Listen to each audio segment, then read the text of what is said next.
A pirate ship carried 200 hungry men. The ocean held millions of fish, and yet catching dinner was the last thing on their minds. What they actually did to survive will make you question everything you thought you knew about life at sea. Here's the thing about pirates and fishing. They didn't do it the way you'd expect. No fancy equipment, no elaborate techniques passed down through generations.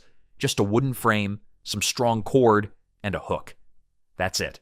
Handlining was the bread and butter of pirate fishing. And honestly, it worked surprisingly well. A sailor would drop his line over the rail while the ship drifted or sat dead in the water during a calm. Nothing complicated, but here's why it actually succeeded. Pirates sailed warm waters like the Caribbean, where fish naturally swam toward anything floating. They wanted the shade, so basically the fish came to the pirates. Talk about delivery service before delivery service existed. One experienced guy could haul in 20 to 30 pounds of fish in just a few hours when conditions cooperated. That's enough to feed a small crew for an entire day. Not bad for sitting around with string. And the fish? Dorado became the unofficial pirate mascot of the dinner table. These aggressive beauties, you might know them as mahi-mahi, literally chased ships. They practically volunteered to become dinner. My kind of fish, honestly. But here's the catch. Pun intended. Handlining required patience and calm seas, which meant it failed exactly when pirates needed food most, during storms or while running from the Royal Navy. Nobody's fishing when cannonballs are flying. Smart captains designated 1 or 2 men as ship's fishermen. These guys got slightly better rations in exchange for keeping lines wet during every idle moment. Fair trade, right? Still, handlining had serious limitations. You couldn't feed 100 hungry men this way, not consistently, which is exactly why pirates developed a method that turned travel time into meal prep. Trolling. And no, not the internet kind. When the ship actually moved, which was, most of the time, pirates dragged baited lines behind the vessel. Simple idea, brilliant execution. See, a moving lure mimics a panicked baitfish. And what loves panicked baitfish?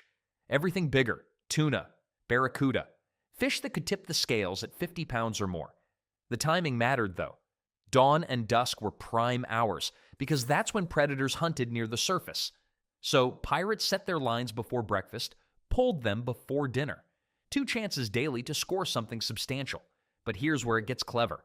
Flying fish literally landed on deck at night. They flew toward lantern light like moths to a flame, flopping around until morning. Free bait, delivered fresh, every single night. I genuinely can't think of a more efficient system. The ocean provided the lure, the ship provided the motion, and hungry fish did the rest. It's like nature designed a pirate meal plan. The real beauty? Trolling required almost zero attention. Tie off the line, go swab the deck, or whatever pirates actually did during downtime. Wait for a tug, dinner served. Compare that to handlining, where you're basically babysitting string all afternoon. Spanish naval records from captured pirate ships mention finding dozens of trolling rigs aboard. Dozens. This wasn't some guys experimenting, it was standard operating procedure. Every serious pirate vessel came equipped for this, but even trolling had limits. You're still catching fish 1 at a time, maybe 2 if you're lucky. When you've got 100 hungry sailors staring at you, individual catches won't cut it. That's when pirates grab something with a bit more reach. Hooks and lines are great, but sometimes you need to think bigger. Pirates crafted harpoons from whatever metal they could find, usually iron barrel hoops hammered flat and sharpened to a wicked point. Attach that to a wooden pole, and suddenly you've got a weapon that can take down something truly massive. We're talking sharks, rays, sea turtles. 1 green sea turtle, 200 pounds of edible meat. That's more food than a week of patient handlining. From 1 throw. 1 good throw, anyway. I'll be honest, I've thrown a spear exactly once in my life. At a carnival game, I missed the target by about 3 feet. So the idea of nailing a moving turtle from a rocking ship deck genuinely impresses me. But pirates had practice. Lots of it. Then there's gigging, which worked differently. Instead of throwing, you waded into shallow water with a multi-pronged spear and stabbed fish directly. Less dramatic maybe, but incredibly effective near islands. The trick was timing. Midday worked best because the sun sat high enough to illuminate the sea floor. Crystal clear Caribbean water helped too. You could spot a fish from 20 feet away and pin it before it even knew you existed. Pirates near the Bahamas basically turned this into an art form. Those shallow banks were like nature's aquarium. Perfect visibility, tons of fish, easy pickings. Now, shark meat was a different story. Nobody loved it. The flesh contains urea that breaks down into ammonia after death. Delicious, right? The workaround involved soaking it overnight in seawater, which reduced that unpleasant chemical taste. Still not great, but calories are calories when you're 800 miles from anywhere. Individual catches kept crews alive, but feeding 100 men required something else entirely.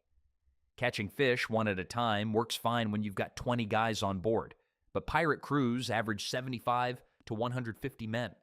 That math doesn't add up, so they went bigger, much bigger. Seine nets changed everything. These weren't the little fishing nets you see in movies. We're talking 30, 40 feet of weighted mesh that pirates stretched in a semicircle near shore, then dragged both ends together like closing a drawstring bag. Everything inside got trapped. Fish, crabs, whatever happened to be swimming by. One good haul could feed the entire crew for a day. The technique itself dates back thousands of years. Romans used it. Greeks used it. Pirates just borrowed what worked. Cast nets offered another option. Smaller, designed for one man to throw from a rowboat. You spin it overhead, release at exactly the right moment, and it spreads into a perfect circle before sinking over a school of fish. I've tried this exactly once. The net landed in a clump about 6 feet away. Caught nothing but embarrassment. But experienced pirates? They'd nail schooling mullet and sardines in shallow bays without even thinking about it. Here's the catch, literally and figuratively. Nets required constant maintenance. Hemp rope plus salt water plus tropical humidity equals rot. Fast rot. A net might last 3 months before becoming useless if you didn't repair it constantly. The Whydah, that famous pirate ship that sank in 1717, went down with netting fragments still aboard. Archaeological teams found them centuries later.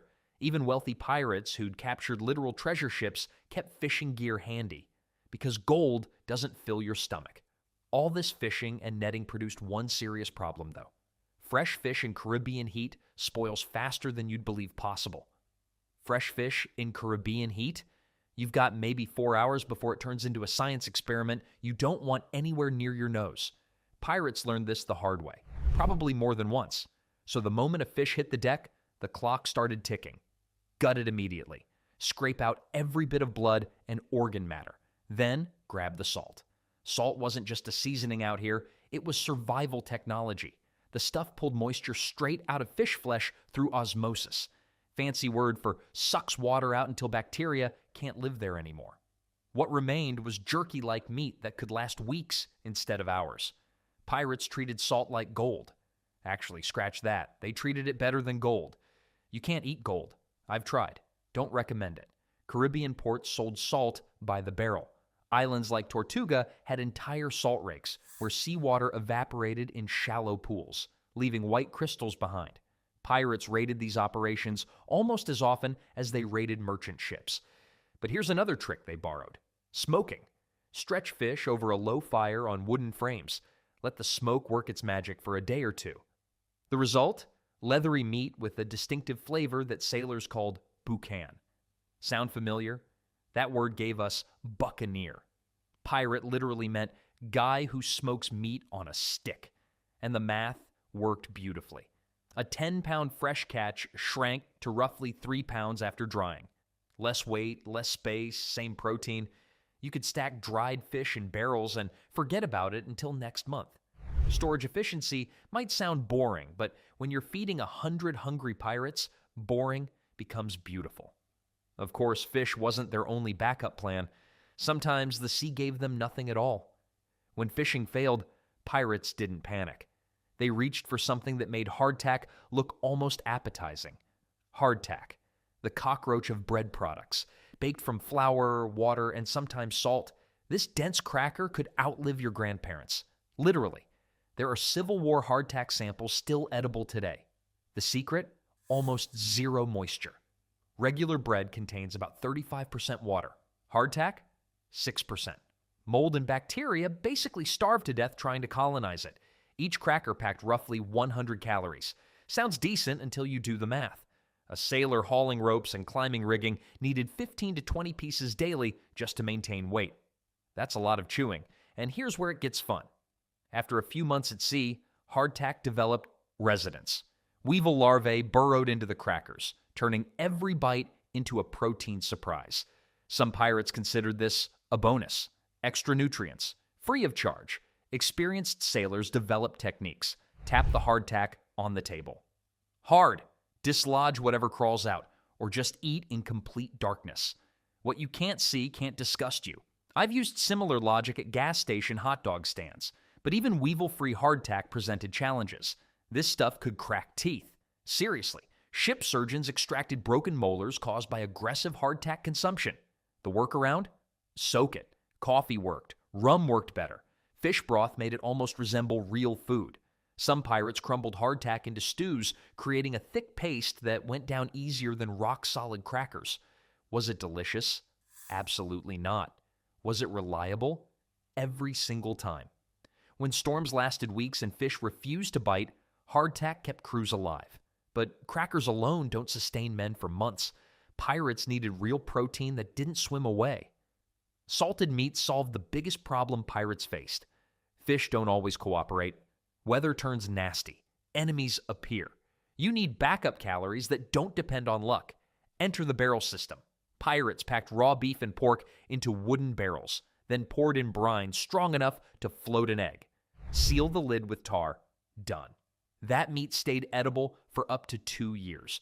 No refrigeration, no magic, just chemistry. The salt drew moisture out of the flesh through osmosis. Bacteria need water to survive. Remove the water, remove the problem. Simple as that. A standard provision barrel held about 200 pounds of meat. Sounds like a lot until you realize a crew of 100 men would demolish that in roughly 2 days. Pirates burned serious calories, hauling ropes and fighting battles. Here's where preferences got interesting. Pirates overwhelmingly chose pork over beef. Not because they loved bacon, well, maybe partly, but the real reason? Fat behavior. Pig fat stayed edible after months in brine. Beef fat turned into this waxy, unpleasant coating that stuck to your mouth like you'd eaten a candle. And the taste? Sailors described salt pork as resembling wet rope. Not wet rope flavor exactly, but that same fibrous, chewy, slightly questionable texture. I've had airline meals with similar reviews, but nobody complained too loudly. When storms raged for weeks and your fishing line sat useless, that barrel of salty pork kept you breathing. Flavor becomes irrelevant when the alternative is starvation. The system worked so well that navies copied it for centuries. Pirates didn't invent barrel preservation, but they perfected the logistics of keeping crews fed across oceans.